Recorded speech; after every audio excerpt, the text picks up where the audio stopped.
Salam Sang Raja. Bab 83. Serahkan semuanya padaku. Ular botak berkaki dua. Zola, berdiri di gerbong dan mengawasi dengan dingin. Tidak ada jejak belas kasihan yang seharusnya dimiliki oleh seorang imam yang kudus dan adil. Dia melirik kerumunan dengan sedikit keributan dan berkata, gereja telah menerima laporan rahasia. Belum lama ini, sihir yang paling jahat, mayat hidup digunakan selama pertempuran di jembatan batu di Chambord. Aku menduga bahwa ini orang-orang telah bekerja sama dengan iblis, karena aku merasakan sedikit jejak sihir mayat hidup di antara mereka. Anak-anak Tuhan, jangan mencoba meragukan keadilan Vater. Aku berjanji kepada kamu orang-orang bahwa gereja akan membuat keputusan yang paling adil. Segera setelah kami mengetahui bahwa mereka tidak membuat kesepakatan dengan iblis, aku pribadi akan mengeluarkan mereka dari gereja. Petik 2. Ini adalah alasan yang diberikan Zola. Tapi alasan yang tampaknya sederhana ini langsung menakutkan penduduk Chambord di kedua sisi jalan. Beberapa orang yang menangis dan memohon belas kasihan karena teman-teman dan kerabat mereka ditarik keluar dari kerumunan semua tertegun. Mereka tidak berani bersuara, kekalahan dan keputusasaan memenuhi mata mereka. Di benua Azeroth, tidak masalah seberapa besar prestise yang kamu miliki atau seberapa kuatnya kamu, begitu kamu dianggap membuat kesepakatan dengan iblis oleh gereja suci, itu berarti sama dengan menyapa sabit malaikat maut. Akan ada lokasi yang disiapkan untuk kamu sebelumnya di salib pembakaran gereja suci. Tidak ada yang dilebih-lebihkan. Ada insiden yang mengejutkan. 20 tahun yang lalu, Bruno, kaisar terkenal dari Kekaisaran Dulin level 6 yang kuat telah naik ke puncak peringkat bulan di bawah usia 50, seorang prajurit purnama. Beberapa orang bahkan meramalkan bahwa dengan satu langkah lagi, Bruno dapat naik ke peringkat Sun. Selain itu, Kekaisaran Dulin memiliki jutaan tentara dan banyak pejuang dan penyihir yang kuat. Mereka memang mendominasi sebagian benua, dan tidak ada kerajaan lain yang berani menimbulkan konflik dengan mereka dalam lebih dari 10 tahun. Namun, selama masa kejayaannya, Bruno menderita bencana buatan manusia. Penyebabnya adalah dari salah satu pihak yang diselenggarakan gereja. Bruno, yang sedikit arogan, telah menyinggung Paus Platini secara tidak sengaja, dan dia kemudian dituduh berkolusi dengan setan di neraka oleh gereja. Di bawah komando Paus, para prajurit Templar Knight menghabisi Kekaisaran Dulin dari benua dengan kekuatan mereka yang kuat. Nasib Bruno yang super kuat bahkan lebih menyedihkan, dikatakan bahwa ia diikat ke salib pembakaran Dewa Matahari di puncak Gunung Suci, Gunung Waulu, yang juga merupakan markas besar gereja suci. Dia dibakar hidup-hidup oleh api sihir yang mengerikan selama 3 tahun dan mati dalam kesakitan yang tak ada habisnya. Karena itu, kata-kata sederhana Zola tiba-tiba membuat semua orang putus asa. Beberapa gadis muda yang diseret keluar dari kerumunan dengan rantai besi di leher mereka bahkan pingsan dan jatuh ke tanah. Kerumunan itu diam di jalan. Bahkan teman-teman dan kerabat para wanita dan pria muda yang ditangkap tidak berani mengatakan sepatah kata pun pada saat ini, mereka bahkan tidak berani membuat suara tangisan. Kekuatan despotik gereja suci terbukti. Zola, ular botak berkaki dua, jelas puas dengan hasil yang dia buat. Dia menyukai suasana di mana dia ditakuti oleh orang-orang. Zola menggosok tongkat hitam kesayangannya di tangannya dan melirik ke sekeliling dengan anggun. Dia mengangguk bangga setelah mengetahui bahwa tidak ada yang berani menatapnya. Semua keluhan dan bau yang dia alami di divisi gereja suci di Zenith's Capital St. Petersburg akhirnya diselesaikan dengan cara ini. Dia kembali percaya diri. Tapi saat dia berbalik dan hendak masuk ke kereta sihir emasnya. Tunggu sebentar, Tuan Pries. Aku bisa bersaksi untuk orang-orang ini. Mereka tidak memiliki koneksi dengan sihir undead jahat. Suara renyah dan manis terdengar di samping telinganya. Itu dengan segera menghancurkan semua suasana hati Zola yang baik. Ular itu mengamuk. Dia berbalik dengan cepat dan mengarahkan tongkatnya ke sumber suara tanpa mengidentifikasi siapa suara itu dulu.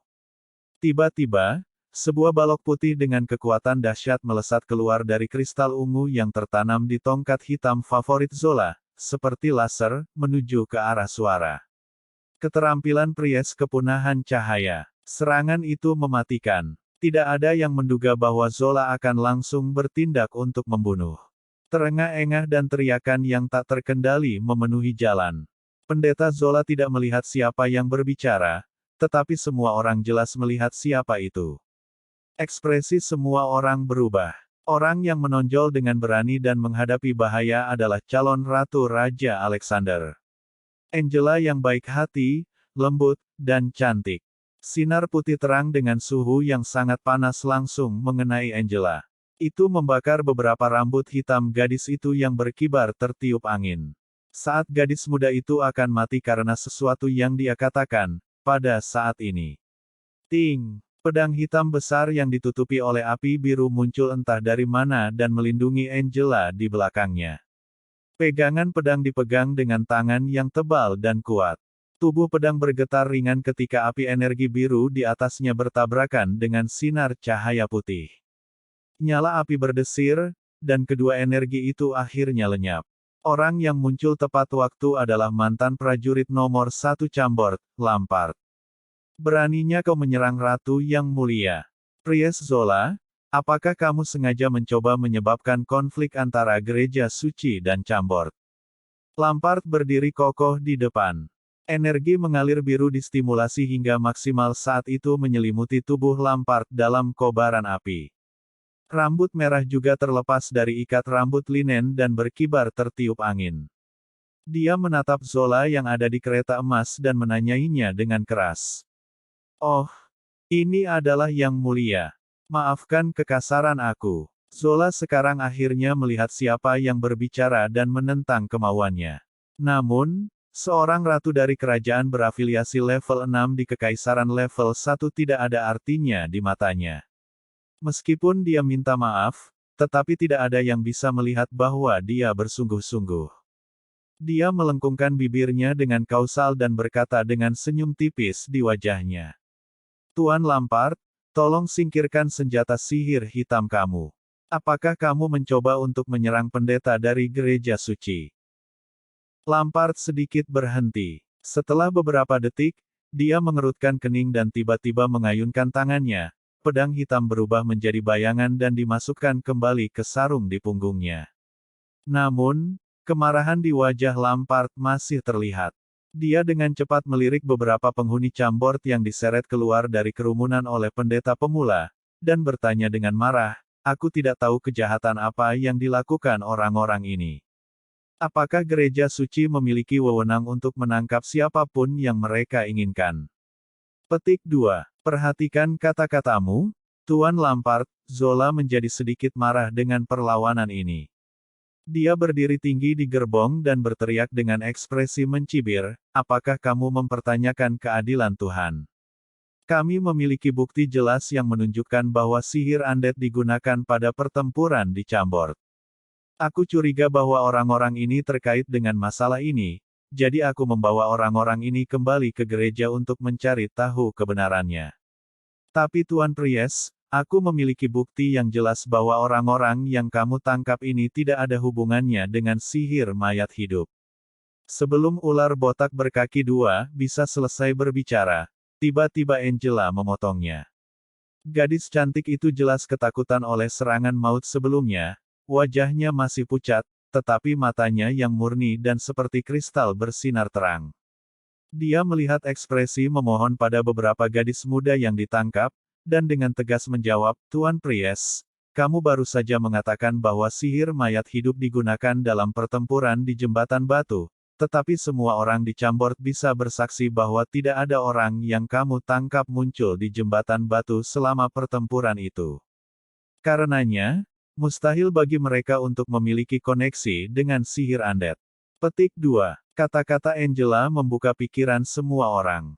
Iya, mereka tidak pernah meninggalkan Chambord, bagaimana mungkin sihir mayat hidup di Jembatan Batu berhubungan dengan mereka? Mungkin itu bajingan lapis baja hitam yang menggunakan sihir undead. Tuan Priest, tolong jangan tangkap orang secara acak. Petik 2. Angela, yang mulia membuat titik. Nelly dan gadis-gadis lain sama sekali tidak memiliki koneksi dengan sihir mayat hidup. Itu benar, Bibi Koli baru saja melahirkan anaknya kurang dari sebulan yang lalu, dan bahkan tidak memiliki kekuatan untuk mengambil pisau dapur. Bagaimana dia bisa tahu sihir undead? Petik 2. Setelah mendengar pembelaan Angela, kerumunan di kedua sisi jalan akhirnya memiliki keberanian untuk berbicara apa yang ada di pikiran mereka. Mereka berteriak dan mencemooh, terutama keluarga orang-orang yang ditangkap. Mereka berteriak berulang kali dan situasinya menjadi sedikit di luar kendali. Jujur, semua orang tahu alasan mengapa Zola menangkap orang-orang ini. Beberapa pemuda berpakaian rapi akan digunakan sebagai sandera untuk memeras uang dari keluarga mereka. Gadis-gadis muda dan cantik lainnya akan digunakan sebagai alat bagi otoritas yang lebih tinggi di gereja untuk mengeluarkan uap seksual. Mereka juga akan disimpan sebagai pelayan dan budak, untuk membersihkan gereja dan mengurus tugas sehari-hari untuk anggota gereja. Insiden ini sudah sering terjadi. Tentu saja, seseorang akan dibakar hidup-hidup di kayu salib karena alasan berkolusi dengan kekuatan jahat. Bibi Koli yang baru lahir di pelukannya mungkin adalah jiwa malang yang Zola rencanakan untuk dibakar hidup-hidup untuk menunjukkan kekuatan dan keagungan gereja. Setelah melihat adegan di depannya, Zola yang berdiri di atas kaki di atas kereta agak tertahan. Dia tidak berharap bahwa seorang gadis kecil dapat menimbulkan begitu banyak masalah. Orang-orang kelas bawah ini mulai memberontak dan keagungan dan prestisenya ditantang secara serius. Setelah memikirkan hal itu, ular berbisa ganas ini marah, ekspresinya berubah ketika dia mengancam dengan ganas. Kekuatan kejahatan selalu hebat dalam menipu orang, dan membutakan orang yang naif dan bodoh. Puji yang mulia, Tuan Lampard, jika kamu tidak bergerak, kamu akan dianggap sebagai memiliki koneksi dengan sihir mayat hidup oleh gereja suci. Tidak akan ada belas kasihan di kayu salib yang menyala-nyala. Petik 2. Setelah dia mengatakan itu, Zola tidak menunggu mereka untuk merespons. Dia berbalik dan memasuki kereta sihir berlapis emas secara langsung. Setelah melihat itu, seorang imam pemula yang pendek dan gemuk yang paling dekat dengan Angela dan Lampard mengguncang rantai besi di tangannya dengan bangga dan berkata, "Haha, cepat pindah." Atau yang lain, "Hehe." Ekspresi wajah pendeta pemula itu mencerminkan ancaman itu juga. Alis Lampard terangkat, dan tangannya meraih gagang pedang hitam di punggungnya. Dia menoleh dan memandang Angela, menunggu sinyal, "Teruskan." Mata indah Angela yang besar dipenuhi dengan air mata cemas. Gadis itu tidak tahu apa yang harus dilakukan saat ini, seolah-olah dia adalah semut dalam wajan panas. Dia tahu bahwa jika dia membiarkan Lampard mengambil tindakan dan menyelamatkan orang-orang itu dengan paksa, itu akan membawa bencana bagi Alexander yang akan dikanonisasi, serta Chambord secara keseluruhan. Namun, gadis yang baik hati itu tidak bisa membiarkan begitu saja rakyatnya yang tidak bersalah ditangkap oleh gereja. Saat ini, tangan yang hangat dan kuat tiba-tiba memegang bahu gadis itu. Sebuah suara yang akrab kemudian terdengar di samping telinga Angela seperti suara dari surga, "Serahkan saja semuanya padaku." Bersambung.